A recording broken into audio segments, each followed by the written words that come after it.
We're going to be rolling in with episode 29. I'm quite looking forward to this one, actually. I'm always looking forward to them, but I think it's quite cool to let's debunk some probably way out of date fitness myths. Well, there's a lot of kind of nutribolics out there, and a lot of people telling you this is the number one best way to do it, and you've got to do this to get results. And there's a lot of stuff, and that can lead to confusion.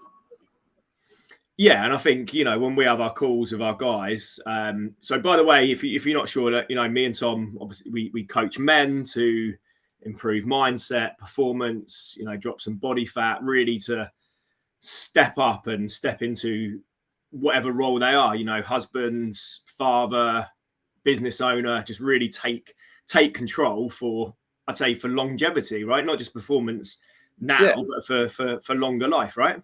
Exactly. And I always think whatever you're doing, if you're trying to get fit, lose weight, whatever it is, health related target, if you think I can't do it long term, then I don't want to say it's wholly pointless, because maybe it might give you something in the short term, but if you're not going to do it long term, then I don't know. I don't think it's the right way of doing things.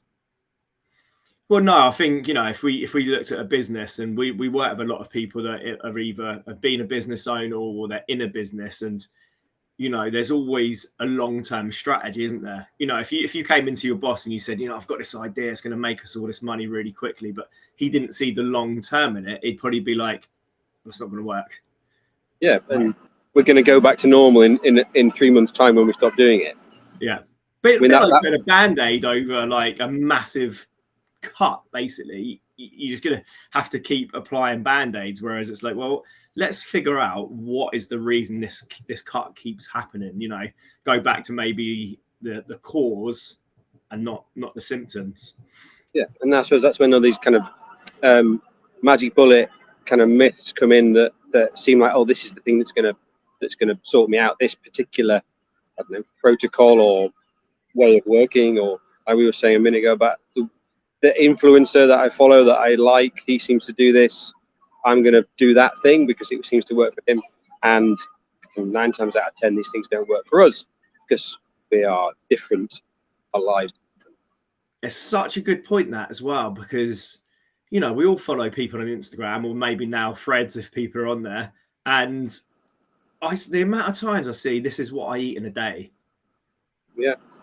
It's all right to give people ideas, but who cares?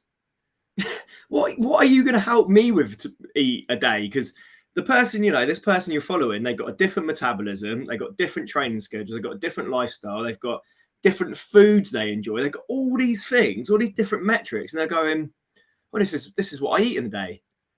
Yeah. It doesn't really matter, because you shouldn't be following someone else's diet for a start. No, and it reminds me a little bit, I can't remember if you told me about Jason Momoa or somebody, the Aquaman guy. Yeah. I think it was him. He absolutely hates working out and training.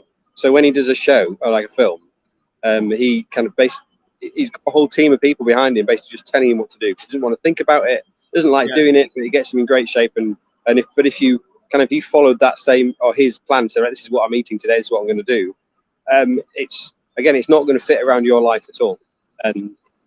Sounds great though, doesn't it? Just follow Aquaman's eating and drinking and training, and you're going to look like Aquaman. So that sells, right? Yeah. Well, I get can't remember, the guy that plays Thor. I always get his adverts on Facebook about his training app, which I'm sure is fantastic. But he's selling a be like Thor workout program. Effectively, if you do my workout program, you're going to be like Thor. And I suspect there's very few people who look like Thor doing his training program. And I think you've got to manage expectations, haven't you, and be realistic. And I think we'd all love to go, well, I follow Aquaman's program or follow Thor's program, and in 3 months' time, I'm going to wake up that morning and go, flipping out, look at me. I can't believe it. I look like Aquaman or Thor. And it's just, you've got to, like we talk about, you've got to be really careful about who you listen to and who you don't listen to, because again, a lot of these people are trying to sell a program, and it's not exciting. It's not as exciting to say, you know, track your calories, drink your water, get in the gym, and a year later, you may lose some weight and build a bit of muscle. So it's not exactly exciting, is it? But that's the reality. Don't you? Yeah, that wouldn't be a great. Well, yeah, it wouldn't play into people's into advertising. Would it? It wouldn't play into that. It wouldn't grab people's attention. But I say, sadly, there is a boring truth, isn't there, about kind of consistency and kind of nailing the basics.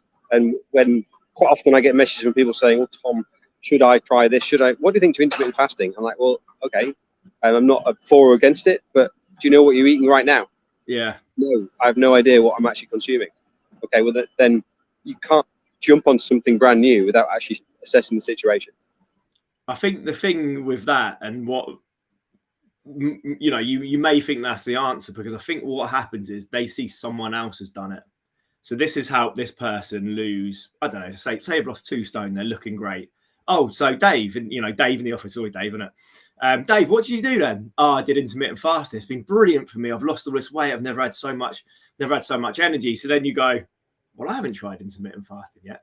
Maybe that's the thing that works for me. But you don't know Dave's background. You know, he might have been someone that absolutely loves going to the gym, and he hasn't gone for a couple of years. He's got back and he's just been really consistent with training. You know, yeah, he might be fasting, but he might have changed his food. He might be tracking his calories and doing all these things, but you might not want to do any of those things. Yeah. You know, you've got to, I think if we're talking about busting myths, it's not necessarily a myth, but find something that works for you. All right, pick a myth then. What's your first myth that we could talk about? For me, carbs. Because carbs are evil. Carbs are evil. That's the thing that makes me fat. Yeah, yeah. I mean, look, it's not. For a start, it's really not, and it's such an important macronutrient that we need for energy and, you know, all these things. Yeah, and it's also delicious. Like, it doesn't like bread and sugar and pasta and pizza. You know, you're trying to cut all those foods out, and it makes sense in one way. You go, right, I just cut all those foods out, so you know you're going to be eating less, but then you may be eating way more fat. You know, higher fat diet, and that's higher in calories per gram, isn't it? So something normally has to give, doesn't it, in one way? But yeah, you know, carbs. I think carbs is the one that annoys me a bit. It's easy to label a thing, isn't it? Like a one thing. Maybe like in our head, it's like, okay, maybe that's related to how difficult people find things and how complicated it can seem. Yeah. Okay, this seems like a simple thing that I can just do. And if I do this one thing, which is just cut out this vital really not simple, yeah. I know it's not. It's difficult, and if you do it if people do it fully, then you get brain fog and kind of low energy, and again, for some people, it works. It's very, very few people that I know that kind of say, right, I am on a really low carb diet, and you have to have some carbs anyway. But there's very few people that it works for, and I think was it Atkins was the kind of it's just a regurgitation of Atkins, more or less, isn't it? Also, I think people forget there's carbs in like vegetables. So what, you know, you're not going to eat veg anymore, which is like one of the best foods you can eat. You know, I remember once actually, and by the way, like none of us are impervious to this because I did it. I think I did it for about 3 days. You know, the old no carbs before marbs, and you know, we've all been through these things, like me and you, Tom. You know, we've been all through these, so we know we can talk about it because we actually know we've done it. And I remember going to a boxercise class. It was day 3. I nearly passed out. Yeah. No, it's again, it's search for that magic bullet thing, and if quite often, like you mentioned bread, and quite often people, I'll hear that I can't. Once I start eating bread, I can't stop. Again, I think that maybe plays into maybe more of a rather than the actual bread's the issue. Maybe there's something else that's meaning. Maybe you've started all day. Sometimes. Yeah, I've heard people describe carbs as like trigger foods. And I always think, well, it can't be all the carbs, can it? Right? So it has to be certain carbs that maybe trigger, overeating and over consumption. So again, what is it that's causing that? again, because again, like, you know, we talked at the top of the call, you know, people address the symptoms, not the cause. So if there's something that's making you eat too much, it's a trigger food, right? What is the actual cause of that? It could be probably stress, could be a past trauma, maybe. And we're not going to get into that because we don't have enough time, but address the cause, not the symptoms. And the other thing that I think is quite crazy when it comes to carbs, people get so scared of bread. One slice is probably about 90 to 100. Yeah, we'll neck a bottle of wine in 10 minutes. Yeah. You know, and then you're going, oh, well, I shouldn't eat 100 calories worth of bread, but wine's gone in no time. And by the way, like, I don't mind a bottle of wine. It's carbs, and also your body can't store it anyway, so you can't use it. So it's like getting the calories with no actual nutritional benefit. Yeah. Wait, what's that? The wine? Yeah. It's fun though sometimes. Well, yeah, I'm on holiday, so yeah, I will be. I had a glass of wine last night. Nice. And I think that's important though, you know, a little bit of moderation. Yeah, so carbs for me, I think there needs to be a real, I hope there is now, a real reframing around carbs being the enemy and people being really scared of carbs, because they're really not. And if we actually just go into like the science of it, 1 gram of carbohydrates is 4 calories. 1 gram of protein, again, 4 calories. 1 gram of fat, 9 calories. So if you're looking at anything that you may think, oh, do you know what? I need to cut down on that. It might be fat, but then you can also go in and we have good fats and bad fats that don't necessarily serve us so well. But again, you know, let's not get into that. But carbs are just carbs. They don't, you know, they're not going to hurt you. No. Debunk. Many of them. Yeah, maybe you might gain a bit, but like any of the macros. And isn't I think alcohol's 7 calories a gram, isn't it? Yeah. Yeah. So it's, again, I think sometimes calories we drink are sometimes missed, and if it's alcohol or other stuff. Yeah, so many things as well. Because I think, again, you know, you see these people cutting down on carbs, and of course, you know, they think that's the solution, which, you know, I respect. If you think that's the solution, go for it. But then they'll still go in a coffee shop and have a really frothy coffee that's maybe 300, 400 calories with a cake on the side, which is full of carbs, because they probably want that and crave that type of thing because they're not eating carbs. Whereas if you had a little bit of balance across the board, you wouldn't feel like you need that cake or the frothy coffee or all these things, because again, over restriction leads to binging, doesn't it? We know that. And balance can be hard though, isn't it? I think balance has to be, you can learn it. And again, something that's commonly said is, oh, I can't stop at one. And whether whatever kind of food it is, sometimes it's just, you have to build up that ability to stop, to just the mental strength, I guess, to do it. Same as physical strength, you can build that mental strength at the same time. And like you said earlier, sometimes these things play into kind of long-term kind of psychological things. A bit like bread, I think, is a really good one. I remember my mum making bread when I was younger.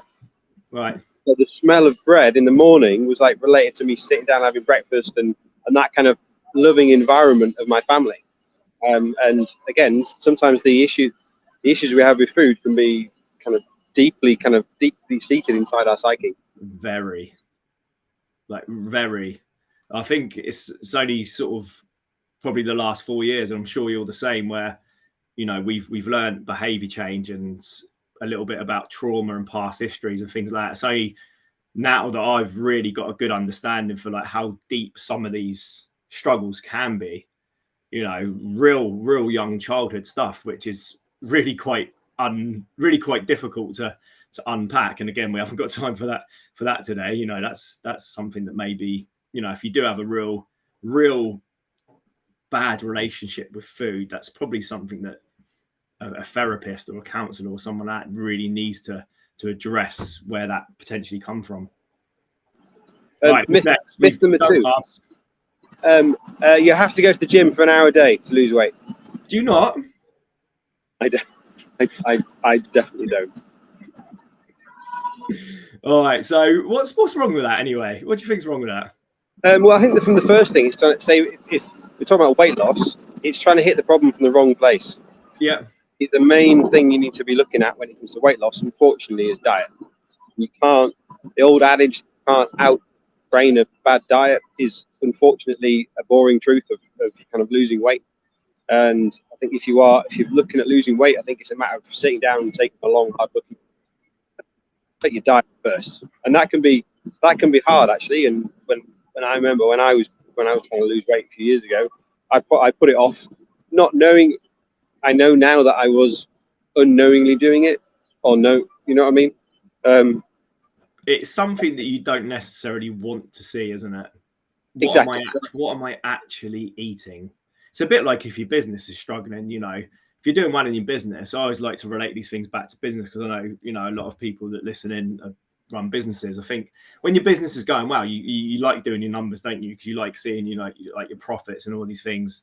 Whereas, you know, if you're struggling, you're not really as excited to look at your numbers, are you? Same with your food, you know. So if you are struggling, and we always say this, you know, do a food diary 2-3 days, maybe even 4 days, you know. And how often do you get your clients, Tom, after they do that 2-3 day food diary, they say to you, wow, I had no idea how much I was eating. Yeah, it's probably a handful of times people have come back and said, oh, it was no surprises.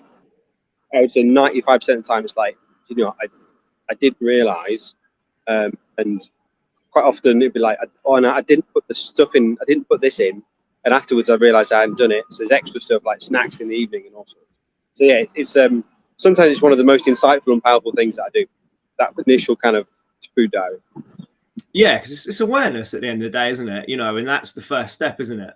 If there's anything that needs to change, unless you have that awareness of something, then you don't know what necessarily needs to change. If you go back to that thing you said about someone messaging you like, is fasting the solution, or what do you think about fasting? It's like, well, what's the awareness first? What are we trying to fix here?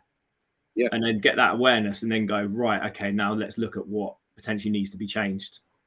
Yeah, and it's like looking in the mirror, isn't it? It's like standing there, looking in the mirror and going, this is the reality of my situation. And it can be that initial staring in the mirror can be a really hard thing to do. And looking and going, do you know what? I have to sort this out. And the pictures are a really good, simple way of doing it, aren't they? Where you can look at it. Yeah. It doesn't take any time, so you can't say I didn't have time to do it. If people say they forgot to do it, usually it's not forget. I always think no one ever forgets. Our brains are fantastic. I think there's again, it's like you haven't forgotten. You probably remembered 10 times to do it, but then just thought, oh, I'll do it in a bit. And again, there's a psychological reason why your brain is trying to go, I don't want to look at this situation because I find it hard. Again, that's if you're trying to lose weight, the gym is not the first port of call.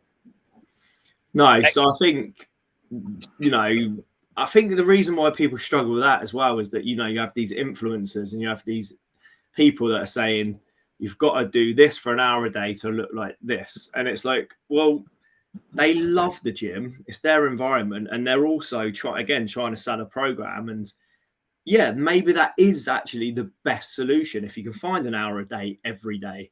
But the reality is most people can't. Most people don't even want to. So you've got to set realistic expectations. But again, if we set realistic expectations of people, then you've got to nail the basics, the drink, like the water and all these things. It's going to take longer than you think. And that's not exciting, is it? That's not going to sell a program to someone. No, exactly. I mean, I still see people saying, kind of using the phrase fat burning workout.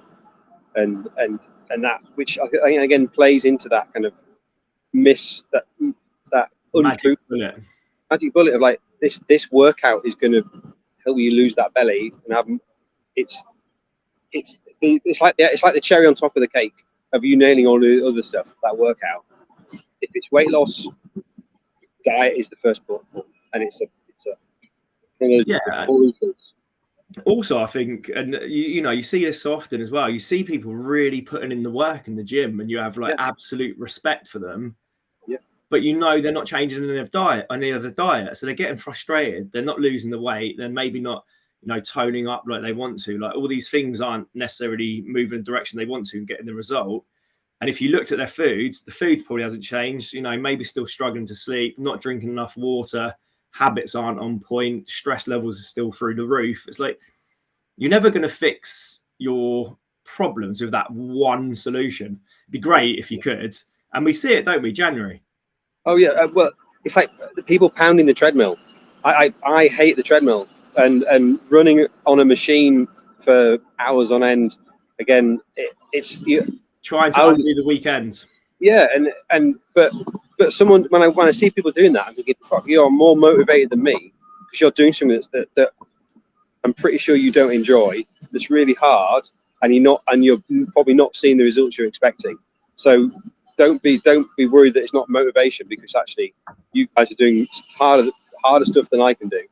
So it's yeah, you're right. You see it and you think, I can almost see the future of that person. Yeah. Good time, giving up, going, I failed again, and that plays back into that kind of, I can't do it, and it's hard, and maybe I'm just not that person. Maybe I'm just destined to be the way. Do you know what? Sorry, just whilst you fresh mind to interject, it's like it's mad really, because I remember coaching my cousin when I first started coaching online 4 years ago, and this is mad actually because it's just come into my mind. She said, I don't think I'm ever going to get to where I need to get to or want to get to because I don't have an hour a day to go to the gym. So it was almost like she's believed that. And she's an intelligent girl who's also been really fit, and she wasn't, crazy out of shape or anything like that. She's had a baby and, life got a little bit busy and she just wanted to get back to where she wanted to get to. But in her mind, she was like, I'm never going to get there, because she believed everyone that says she needs to find an hour a day to get in the gym. And when I told her, I was like, no, you really don't. I was like, if you can find half an hour 3 times a week, especially to begin with, that's enough. And she was like, mind blown. Yep. Really, that's it? And I was like, yeah, because the exercise is the cherry on top. Everything else is way more important. Nail those. And then when you've nailed those, you're maximizing those workouts as well, because your food's good, your rest recovery's good. And I remember when she said it, I was like, but that, you think that's one example. So if everyone else believes that, they go, well, I've not got an hour a day 5 times a week, so what's the point? Yeah, scary, exactly. Really. Yeah. And like you said earlier, most people don't like gyms. I don't know what percentage of the population of members. That'd be an interesting poll. Yeah, and I don't know what percentage of those members actually go to the gym. And I don't know what percentage of people who actually go to the gym 3 times a week. I mean, we're looking at a tiny proportion. And when I go, the same people in the gym every time I go. The same 20 roughly people. I just say exactly the same thing. It's the same. So again, I would say the evidence would suggest that these are not places people enjoy. So if you don't like going to the gym, don't go. Save that money. It's like similarly, slightly off piece, but I was speaking to a guy who bought a treadmill. Yeah, just wanted to go walking. I was like, you live in such a beautiful place. Go for a walk. I mean, that's I don't know. So why would someone do that? Maybe they don't want to go outside and be seen trying to lose weight. And again, that's that can be really hard. So again, maybe that's another myth. You need to buy loads of equipment. You need to buy loads of stuff. Saw that in COVID. If you think about it, though, it all goes back to exercise, right? And by the way, we want to just really reaffirm that we're just talking about gym. If you don't want to go to the gym or you don't like the gym, that's cool. We're definitely saying it's really important to exercise, right? But find something that you like, you enjoy, that's sustainable, that you're going to stick to, because then you're actually going to enjoy doing it. Whereas if you're trying to do something in the gym that you don't like doing, although one thing I'd say is sometimes you can grow to like it. I'm sure you've had clients, I've had a client, I'm thinking of Kev right now, who week 3 or 4 was like, I'm never going to be the guy that goes to the gym. Now we're doing a photo shoot as a group, as a team, and he's doing it in November. And he's in the gym like 4 to 5 times a week. If you're watching this, Kev, hey man. So it can happen, but that's probably not as likely as people that, it's not as likely to happen, is it? Let's be honest. Yeah. And there's loads of stuff to do, isn't there? There's loads of exercise programs or getting out and about, climbing a few. If you like walking in the countryside, walking up a few hills in the fresh air. I mean, what an awesome workout that is. I mean, there's millions of different types of ways. People come up with new ideas of workouts all the time. I saw bungee fitness, and I've no idea. Is that one in the studio where they're all just going nuts? Yeah, I mean that looks like great fun. I mean, bouncing around. I mean, that's if you could do that 3 It looks times a like week, great half an fun, hour. but I see that and I just think injury. But yes, be careful. Be careful. We're not don't do anything dangerous out there. All right. What we got so far then? Carbs are definitely not the enemy. You don't need to be in the gym for an hour a day. Don't just concentrate on buying fitness equipment and get sucked in by the magic pill, the magic bullet. Let's hit one more. We've got about 5 minutes left. What's one of the things that that you get from your clients quite often? They ask a question, and you just have to go, no, do you know what? That's bullshit. Like, usually there's always a question around, do I need to go on to this diet, or what do you think of this particular way of eating?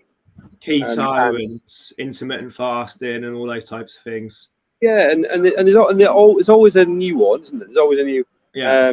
And I suppose that's maybe another myth, that you have to try something different or go on diet. Yeah, exactly. So that's probably another myth which maybe needs to be debunked. Yeah, so I would look at that as like, people think they need to go on a diet, but if you actually just like strip it back, if we like we do, we ask a series of questions to figure out where someone is, right? So it could be, are you drinking enough water? So let's look at that. Okay, is it you're not? Okay, right. Let's look at increasing water. So you go through some process goals, right? Do you eat much protein? Oh, I've never looked at my protein. Okay, so maybe that needs to be something. So that's dietary, but you're not necessarily changing your whole diet. Okay, so we had some protein. What's your movement like? Oh, I sit on my desk all the time. Okay, so maybe let's look at getting some movement. And then as you move through all these things, if you do all these processes and build them up week by week, you don't need to change your diet completely. You just change a few things as you go. And I think the key to all that is you're going to get more energy. And we talk about this often, and I'm so passionate about it because I think the reason people struggle so much is their energy is low, and it means you're not going to want to do the exercise. You're not going to want to eat the healthy food. You're not going to want to, do all these things that are going to move you forwards. But once you do all those things, build upon them, you get your energy. And then you maybe look at making some more changes to your diet and doing some more exercise. Would you agree with that? Energy is like a massive thing. Yeah, and that directly goes into, like you mentioned, about work performance in all aspects of life. At work, if you've got more energy at work, and imagine if you can increase your performance at work by 10%, which I would say is a pessimistic improvement. I would say when it comes to that's lowballing. Yeah, if your business was 10% more profitable because you were 10% more more performance and energy, what would that be? 100%. I'm thinking of my client Lee, who he's done 2 sets of 12 weeks now, and since he's been in, I think, especially the second set, he's brought on 2 new physios. If he's got a business, he's brought 2 new physios in. Who knows what that's going to bring him in his business the next 10 years. He's redone one of the rooms to get it ready, which he'd been sat there for ages. He talked about having this sofa in there that's cost him so much money because he could have got rid of the sofa and had that as a business. He's doing some renovations at home and he's doing all these things. And I'm sitting here listening to this going, wonder how much that's going to mean to you in terms of business profits for the next 10 years. All because he fixed his energy, really. Obviously, it's a lot more than that, but he got his energy back, got his fire in his belly back. Yeah, and I suppose that plays into having a really important why, doesn't it? Why am I doing this? Not just to be I want to own up a little bit. It's like, you know what? I've got big ambitions for my business. Like you said, your client Lee wants to grow his business, and suddenly he's got this energy that he didn't have before, and this focus that he didn't have before. It's important that the reason you're doing it is built on a strong foundation. 100%. All right, just aware of another time. thing in terms of diet, it was, again, when it comes to going on a diet, someone will say, should I go on this diet to lose weight? And quite often they also say, I did this diet before and it worked last time. And again, that's, I think, another thing to reiterate is, if you did a diet and you lost weight, but you put it all back on again, question whether it worked. Yeah, and that goes back to what we started at the top of the call with, thinking long term. And then last thing, I think we got like 30 seconds. If you can't see yourself doing it in a year's time, 2 years' time, then it's probably not going to work. So find something that you can see yourself doing continuously, and it's going to be sustainable, isn't it? It's going to be long term.